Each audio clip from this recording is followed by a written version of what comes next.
You're listening to the Limitless Leadership Podcast, the podcast designed to help automotive repair shops learn how to lead, coach, train, and manage their team better by sharing proven techniques and thought-provoking interviews from industry leaders. Are you ready to transform your leadership skills by tapping into unrecognized potential to achieve limitless results? Let's get ready for liftoff. It's time to go from great to greater. Here's today's episode. Hello, everyone, and welcome back to the Limitless Leadership Podcast. I'm your host, Josh Parnell, and today we're joined by a friend of mine. He is a director of training with Standard Motor Products. He's the director of training for Standard Motor Products. We're joined by my friend, Ryan Kooiman. Ryan, thanks for being here. Hey, thanks a lot, Josh. I'm honored to be here. You've got a great listening audience and great people of the industry here, and proud to be a part of this.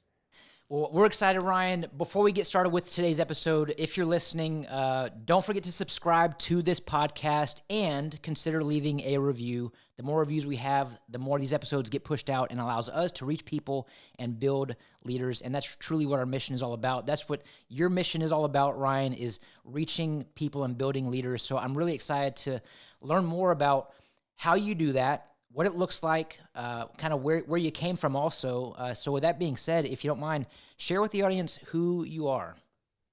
All right. Well, you and I talked about this. First and foremost, man of faith, saved through grace, through our Lord Jesus Christ. But then also second important, husband for 24 years.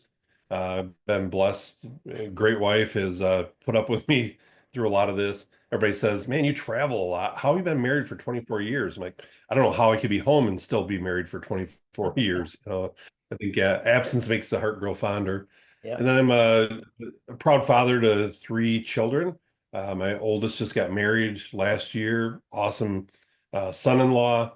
And I've got 2 teenage boys, full of mischief. Racing fuel runs thick through their blood as well. So it's kind of fun with some of that. But I grew up here in West Michigan, spent my early years as a technician, kind of getting work release, skipping high school to go work in the shop. And so, trying to find a career path. What am I going to do with my life? And just kind of kept going back to fixing cars. And it intrigued me. I've always been a car guy. I was decent at it, I guess, and made a good living for my family. I early on took on the attitude of there's nobody behind me. The buck stops here. And so I can't say, you know what, I can't figure this out. Send it to the next guy. Maybe it's my Dutch pride here or something like that. But, I had to figure it out. That really led me into inquisitiveness and seeking out more training, more tooling, more professionalism in my career. And I enjoyed that. And so I spent 16 years in the shop. 2010, I was given the opportunity to become a full-time training developer at Standard Motor Products. And sometimes I refer to those as the good old days. I was doing research, working with other technicians, and writing training material and supplying it to our training team, doing like train the trainer events, giving it off to them. And then they would go spread the word and teach the classes throughout the year. I must not have been good at that because then they quickly made me manager of that team. And maybe I wasn't good at that either. So they promoted me to director. And so I've been here in this position for just over 10 years. It's kind of always evolving. Touched on our sales force, working with our product teams on new products, new product development. I oversee our engineering test facility. And so that's one unique thing about our company. We've got engineering labs all around the world. We build something, but before we say it's good, we put it on a vehicle. We analyze it. We put thousands of miles on it before we say, okay, this is acceptable of being put on the car. And so that's part of my responsibilities here as well. So again, going back to being a car guy, get to do some pretty cool stuff. But at the end of the day, and true to the title here, my main job is to lead my staff of people and lead people. And that's really where my passion is. Some days are better than others with this stuff, but helping invest in people, there's no losses there, right? You invest in the stock market, you invest in things and they crumble and fall apart at points. But investing in people, yeah, there's probably some bumps in the road and some pains along the way, but really nothing better to invest in than leading other people. Ryan, as a coach, obviously, I love what you're sharing. I firmly believe in investing in yourself. I think the best investment any of us can make is in ourself. And furthermore, being able to invest in those around us for their own growth and development. I think it's so important that we all find ourselves a mentor or find a coach. What do you think is the reason why why I shouldn't say most, but what do you think is the reason why a lot of shops do not invest in continued development, coaching, training, and what have you?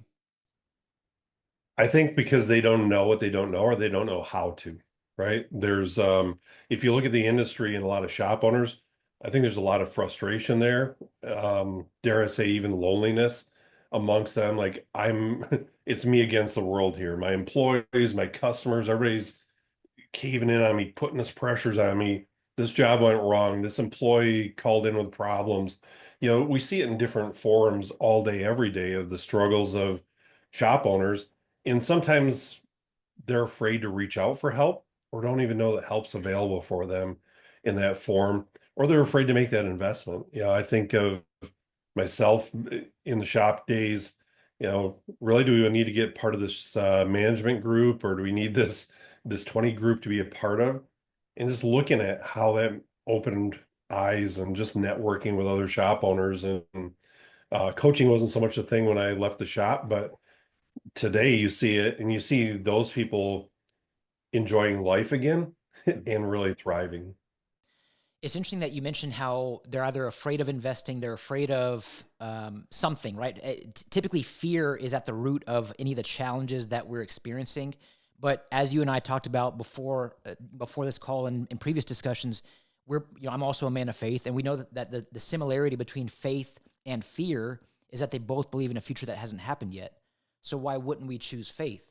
And when we're dealing with something that is fear based at the root of it, we have the opportunity to also challenge and, quite frankly, question the other perspective. You mentioned an investment, and I think we all recognize what an investment should look like, which is you give something up to get more in return. And I think for a lot of folks who are afraid of the investment, they're afraid of, they don't know what they don't know, and they don't know where to find the help, but they know that in order to get the help, they're going to give something up. And they don't know that they're going to be able to get more in return, and it's because it's based in fear. And so if I were to ask you, how have you been able to shift perspectives, shift mindsets in the people that you're growing and developing, where some people are, in fact, a lot of us are resistant to change and resistant to the discomfort that is required for growth? How are you able to influence your team members in a way that they understand this is what's necessary for growth and development? Well, absolutely. And I think a lot of that's leading by example first, or sharing personal stories or personal history. You know, John Maxwell, one of my favorite authors, I like it because he shares his personal stories of how he turned into who he is today through trials and errors and failures with a small country church and growing into where he is today. And so I think part of that is just sharing those experiences. You know, I always enjoy meeting people where they are. And it's when I'm home, or if I'm on the road, or in the office with my staff, mealtime one-on-one conversations is a great way to connect with those people and just have the conversations. And quite often that's where people feel comfortable. My wife's a hairstylist. You'd be amazed at some of the stories she hears in the chair there, Oh because yeah. people are comfortable and trust that relationship. So again, for me, it's building that trusting relationship with the person, and hopefully within a few minutes they understand, like, oh, okay, he cares.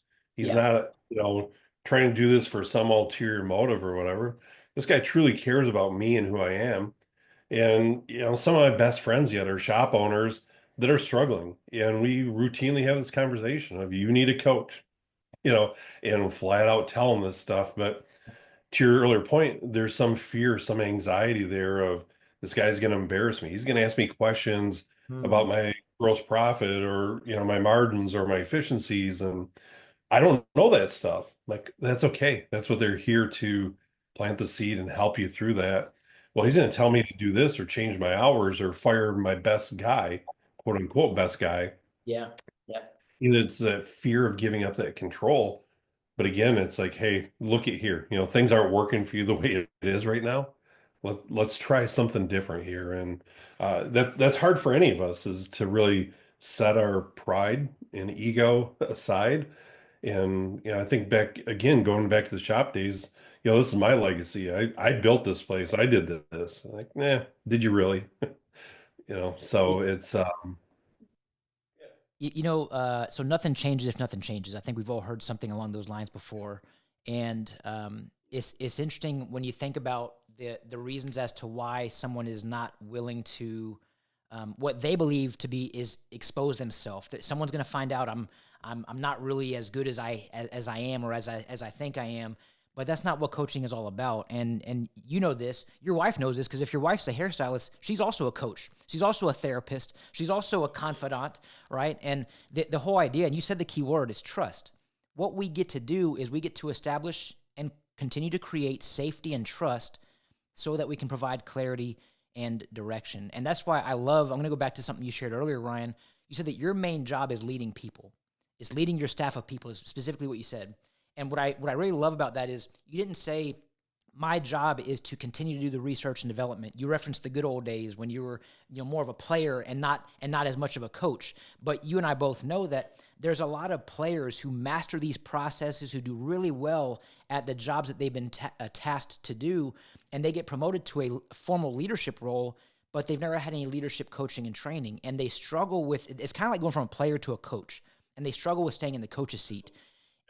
And I firmly believe that leadership is a full-time job, because now you are leading people and those people are leading processes. Let me ask you, because you already referenced this. I'm a big believer in one-on-ones, and you called them lunch meetings, or I think you had a coin for them. But what we know is that connection creates engagement, and engagement increases performance. Speak to the listener who says, I get it, that sounds great, but I don't know how to connect, or I'm struggling with connecting with with one particular team member. What advice would you give to that person? First and foremost, learn how to ask the important questions and then just listen, right? Uh, I routinely tell people we're given 2 ears and one mouth. Mm. And, this isn't my quote, but one that I repeat often is, all too often people listen simply to reply rather than listening to understand. And so by simply asking the right questions and listening, truly listening, it with the goal of understanding people, I think that furthers the connection there. And so for the people that are struggling to connect with other people, um, offer that other shop owner down the road. Maybe you see him as a competition or whatever. You know, break down the barrier. Hey, you want to meet for breakfast one day before we open our doors? And man, here's what I'm struggling with. And if you ever run across that, or how do you deal with this? You'll probably find out that that guy is dealing with the same issues you are, Oh yeah. and you might come up with some good solutions. I was blessed early in my career here. A gentleman by the name of Jay Myring was our V-Tronics salesman in the area, and he started the Master Tech Club in our area. So everybody that owned a Master Tech scan tool, we'd meet usually once a month and bounce ideas off each other. And um, as a result, we all bought a lot of tools from him. But that kind of got me speaking in front of crowds of people and gave me a great network of just awesome other shop owners in the area to bounce ideas off of.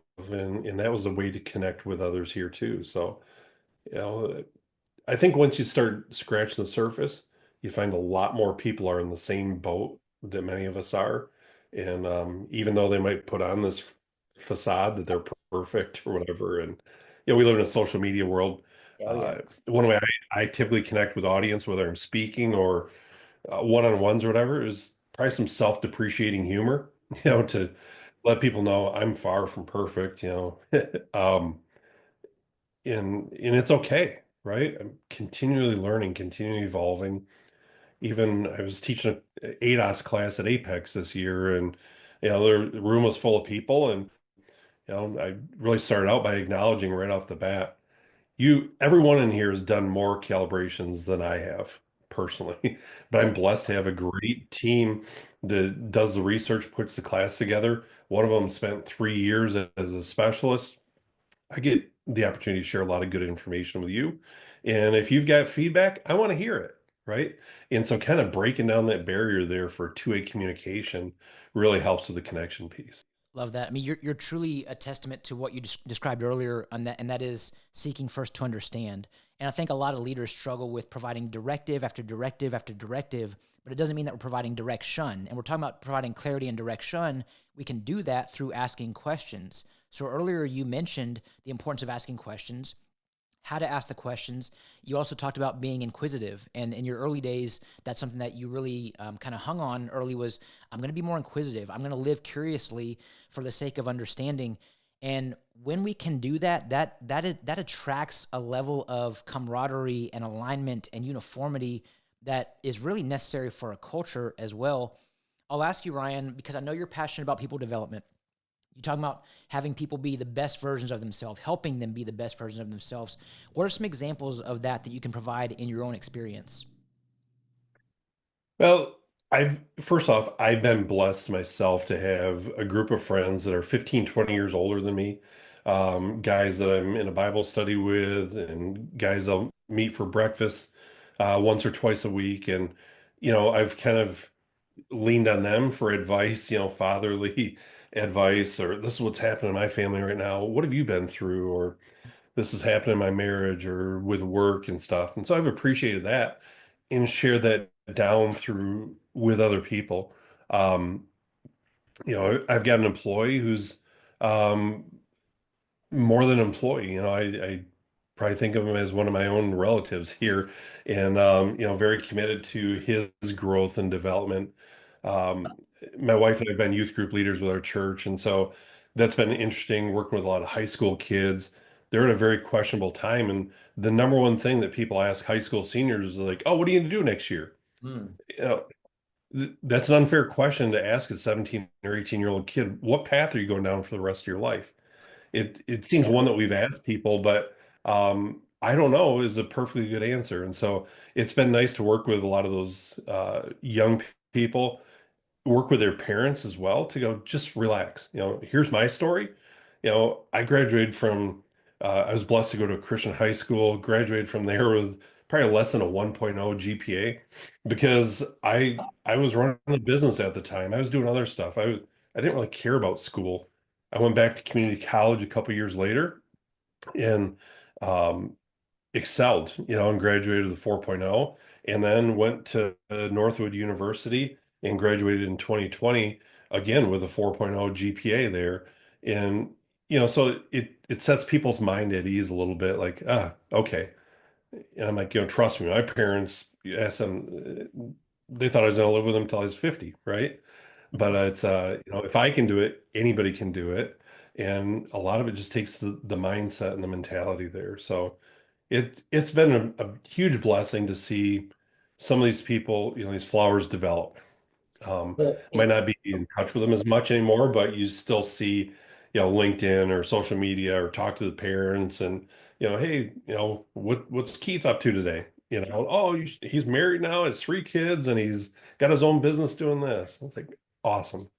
We planted the seed at one point. that's it, man. Yeah, planted the seed, and then if you can water the grass, great. But at the very least, you planted the seed. Um, Ryan, you just shared about how, in your own experience, in your own life, you weren't quite sure what was gonna, what it looked like after high school. Your parents even were like, "Hey, Ryan's gonna live with us forever." Um, but you're really talking about a testament to your resilience. And earlier you mentioned how you've always had this kind of mentality of I have to figure it out, and you said maybe it was the Dutch in you, but you always have to. We just got to figure it out. What kind of advice would you give to someone who is struggling to take action because they don't have it quote unquote figured out? How do you develop that resilience that you have? a lot of time and investment, and don't be afraid of failure. Just Right. learn from your mistakes is the biggest thing, right? See a lot of people today get paralyzed by failure. I don't want to do that. What about this? What about that? And I've always been the guy like, whatever, buckle up, here we go. We're going to try this and see what happens. And I tell the same thing to my team of people all the time too. Like, you know, make a decision, and if it's the wrong one, we'll learn from it. Just don't make it twice. And but I don't want you to be paralyzed, paralysis by analysis, they call it. And but I very much foster an environment of any suggestion is a valid one to give me. So a lot of my team will say, "Hey, what about this? Could we do this?" And quite often I'll say, not right now, but that doesn't mean no. I need time to think about it. And so again, I enjoy farming, and sitting on my skid steer, my tractor or something is my best contemplative time here. Some people like to sit in the woods in a tree stand, or everybody has their quiet time. If they don't, they need their quiet time to just sit and focus and daydream, if you will. And so those are my daydreaming times to contemplate, like, hey, what Peter suggested, okay, well, if we change this, we can do that. And so that's really helped to foster an environment where people aren't shy to come up with new ideas. And sometimes you want to go, that's a dumb one. No.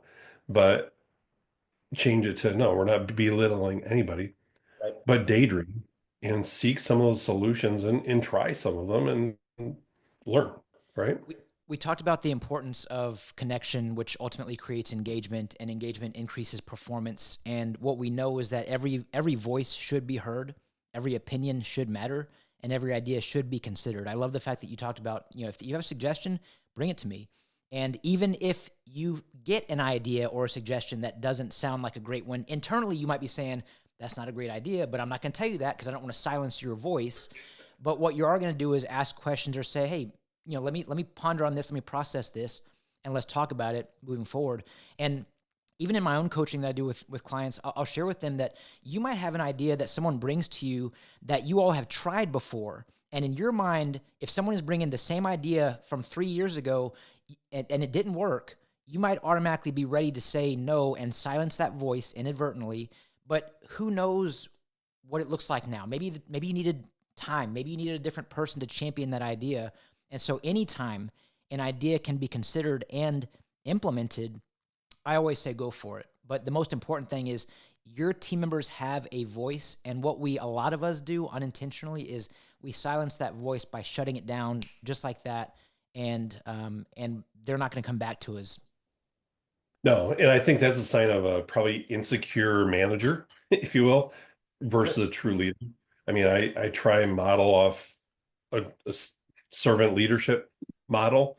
I'm not too good to do any of the jobs, and I mean, not everything's perfect. And I had a misfire with a staff member in the past year, and they left the company, but they had that attitude of like, well, I'm not stocking the refrigerator, I'm not cleaning this up, I'm not doing that. That's what other people should be doing. And then 10 minutes later they're looking for me and call me and like, you're not in your office, where are you? Like, well, I'm back here stocking the refrigerator. Hmm.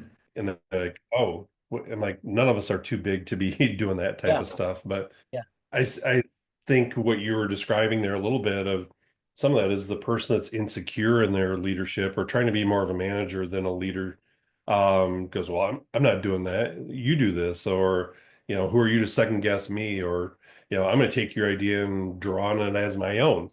And that very quickly kills morale, that quickly kills the culture. Um, I can name several people off the top of my head that have done that, and just everybody else, shrinks and goes to the side and quit the organization, or quit suggesting stuff to become better. I think we've all heard the phrase that good people don't leave, or people don't leave bad jobs, they leave bad leaders. And to some degree, I think that is true. I mean, I think there's some truth to that. You kind of answered this next question in the comment that you just shared, but I'll ask you, this is a leadership podcast. So Ryan, what does leadership mean to you? Yeah, as mentioned, it's servant leadership. Um, one of my biggest assets, I think, with leading the whole training team is I was a trainer at one point, and sometimes there'll be grumbling and somebody goes, I don't like this material we've been given here. And like, why not? Well, this, and this. Like, okay, watch this. I'll go do it. And we're going to get a round of applause at the end of the night. And then at the end, like, okay, where's the problem again? And it's, I'm never going to ask somebody to do something I wouldn't do with an asterisk because, there's 35 people to row the boat and only one person to steer the boat, right? So sometimes I have to step back and allow them to do what you do. And you brought that up earlier too. It's a hard thing for a lot of people to go from being the subject matter expert to a leader. And Yes. that's a lot of shop owners are very guilty of that. You might be the best technician in your town, state, the entire country. Um, Self-appreciating plug here. I was named the BP Amoco Golden Mechanic back in Okay. 2000. And they put me on tour as a spokesman for a while, um, but no, back to the situation here. It A lot of those people are not the best leaders or the best shop owners. And so as I talk to shop owners myself, I'm far from a coach like yourself and your team, but when they ask me for advice, I'm like, okay, you need to assign a mentor to the young people coming into the shop. Don't belittle them, walk alongside them, teach them the ropes, help them become the model of success, but don't put your best technician on the job. Like, Mm, what do you mean? Why not? You know, Bernie's my best guy. Yeah, but Bernie's a prima donna over here and nobody wants to work with him. So leave him alone, let him be a producer. And so that's where I think the big gap is in I've helped mentors become mentors. Or it's important to how do you identify a mentor? How do you teach them how to be a good mentor? And then, you've shared with us too, different in other conversations, different learning methods, of you teach them how to do it, and then eventually you sit back and watch them do it. And yeah. a lot of people shop environment don't know that unless they have somebody coming alongside to speak that to them, if you will. I think the biggest reason a lot of folks don't do what you're describing is time, because in their minds they don't have time. And you and I both know, Ryan, it's very likely that they're just not making the time. And furthermore, they don't fully know exactly what this process looks like. And so we don't take action because it's not quite ready. It's not the best time. It's not perfect. But the best time to do it is right now, and to start right now, to start pouring into your people. And, servant leadership, to me, I love the fact that you're even bringing servant leadership up. It's amazing to me how many folks have not even heard of the term servant leadership. And, you and I both being John Maxwell fans, that's something that it's just kind of common vernacular for us. But when you're serving, when you're exercising servant leadership, it's not about you. It's not about you, the leader. You are serving people. You're pouring into people, investing in people, growing and developing your people. And that's really why leadership is a full-time job. And so going back to the example you gave, there's a lot of shop owners who were former technicians, disgruntled technicians at that, who say, you know what? I don't need this boss. I'm going to go do this on my own. And they start their own shop, and they're trying to do player things and coaching things and hiring things and recruiting things. And it can be a world of chaos. And this is where coaching really comes into play, because it's not always about telling you what you need to do as a shop owner. Coaching is about asking questions. Coaching is about shifting perspective. Coaching is about showing up and listening empathetically at that. And I think a lot of folks misconstrue the fact that they believe coaching is, I'm going to hire someone to tell me what to do with my KPIs. Yeah, I can provide my opinion, but as a coach, my opinion is irrelevant. What I am going to do is ask questions, and I'm going to get you thinking, and we're going to scratch more than the surface. We're going to get to the root of it and hopefully help you discover the answer from within. I'll ask you, Ryan, greatest advice you've ever received from a mentor or a coach. What would you say to that question? Uh, that's a great question, and I think a lot of it's kind of centered around be yourself, um, or be true to who you are. As I'm an avid reader, you can see the books on shelves behind me here. You can get caught up in different methods or different ways or different advice from people, but focus on your own strengths, right? And so do what comes natural for you. Obviously, you want to work on some of your weaknesses, but if you're a center on the basketball team, don't focus on how to dribble the ball. And so that's one of the things of just be good at what gifts you've been given, and supplement your team with the other parts of it. So, Let's talk about that. How important is it to supplement your team with your opportunity areas? well, I think it's 100% crucial because I quickly recognize areas I'm not good at, and so even when I'm hiring, for most recently for an office manager, I'll flat out tell them like, hey, I'm not the numbers person here. I'm not the detail minutia type stuff. And so I need you to do that. And this ideal candidate always goes, oh yeah, I love that part. I don't want to have to talk to people or do this type of stuff. And so just recognizing your own strengths and weaknesses and building that team around you that complements that, and can do it. And it's just important to understand who you are and then who the people around you are. So I love those different exercises. I do them every 3 or 4 years, like a personality type test, because I'll tell you, I've changed significantly throughout my life. My days as a technician, I was probably one style, one color, if you will. Life events, I lost a daughter 21 years ago, changed me. Moving into management changed me. Getting into, going back to school, getting passionate about leadership changed me. In the corporate world, sometimes you stall out, you hit a ceiling. Believe it or not, that changed me. And so how do I change that over here? And how do I seek out other opportunities to use some of my gifts? I serve on the board of directors for ASC, Automotive Maintenance Repair Association, Unity Christian High School, and Truckers Friends Network, which distributes Bibles nationwide at truck stops. And using my gifts in those ways there too, I've had to evolve through some of this stuff. And I think we all evolve. And I look forward to seeing how I can evolve. And I think my wife does too, how I can continue to be better, because Lord knows there's plenty of room for growth. Don't all of our wives wish that we were always the best version of ourselves? Hey man, I'm trying to do the same thing you are, Ryan. Well, Ryan, last question. This really is the last question. Where can our audience get in touch with you? Well, you can find a lot of different places here, but standardbrandtraining.com is a great way to look at some of our resources. We've got a great team of trainers out there every night throughout North America, spreading the message, sharing the word there. And so standardbrandtraining.com, you'll find out more about our training information there. But otherwise, if you got other questions, reach out to Josh and the team here. And I love connecting with people. So anyway, we can do that. Yeah, happy to connect any listeners with you. So if you're listening, want to get in touch with Ryan, reach out to me. Send me an email at josh@thebeardedleader.com. Happy to connect you with Ryan. And thank you again for listening to this episode. Ryan, I want to thank you before we actually officially go. Thank you for being on the episode, man. It was a great chatting with you today. Thanks for the opportunity. And I'm always inspired by talking to other people that are passionate about the same thing here too. So, this is kind of a fan of the flame for me. So thanks again, Josh, for doing this. It's much needed service to the industry, and for giving me the opportunity to participate here for a few minutes. Awesome. Well, let's keep on inspiring others, or each other, because you're inspiring me as well, my friend.